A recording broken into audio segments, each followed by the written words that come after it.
Vamos a preguntarle estas cuestiones a Jean-Paul Palomeros, si no me equivoco ya está con nosotros. Hi Jean-Paul, thanks for coming for Negocios TV. Hello. Hi, I would like to ask you about the rearm in Europe. Why is Europe rearming and how likely is a future conflict with Russia?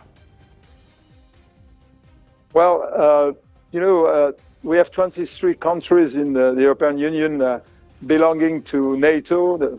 So NATO and Europe are really quite the same in Europe now. And the reaction is that to build up deterrence capability, conventional deterrence capability, to make sure that Putin don't dare to attack in any form Europe.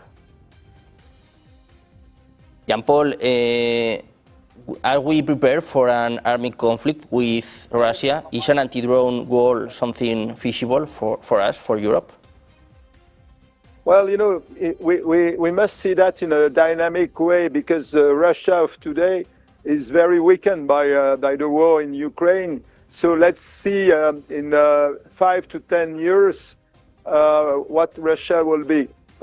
We have to follow that very carefully.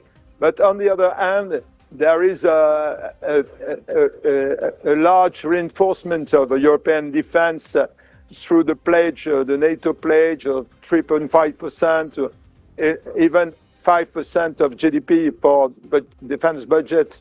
So I think NATO and Europe will be ready, but the best is to deter really Putin to make that happening. So showing our strengths and showing that we can obviously spend money, but that we can as well strike the Putin with his resources and with embargo.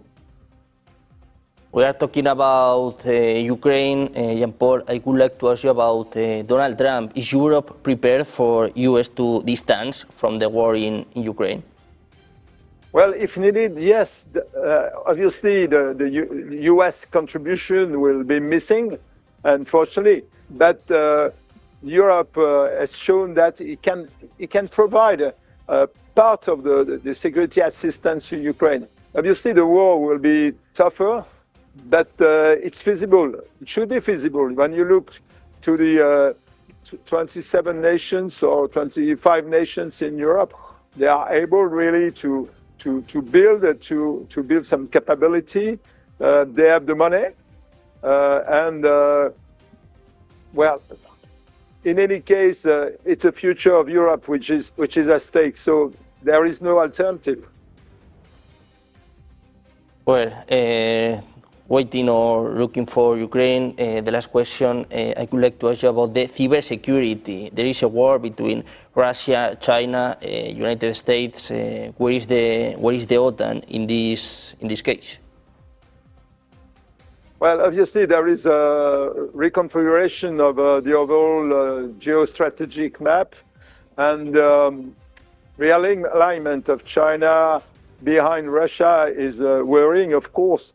But it's the effect as well of the American perception by China. So Europe must, obviously, the fundamental ally are still the American, but Europe must be able as well to speak with China and others. I'm speaking about India.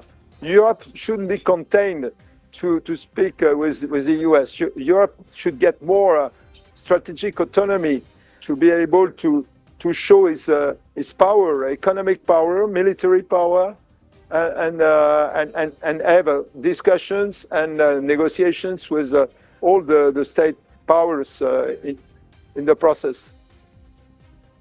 Well, looking for Ukraine, the cybersecurity. Jean-Paul, thanks for being here in Negocios TV. It's a pleasure having you here. Thank you. Thank you.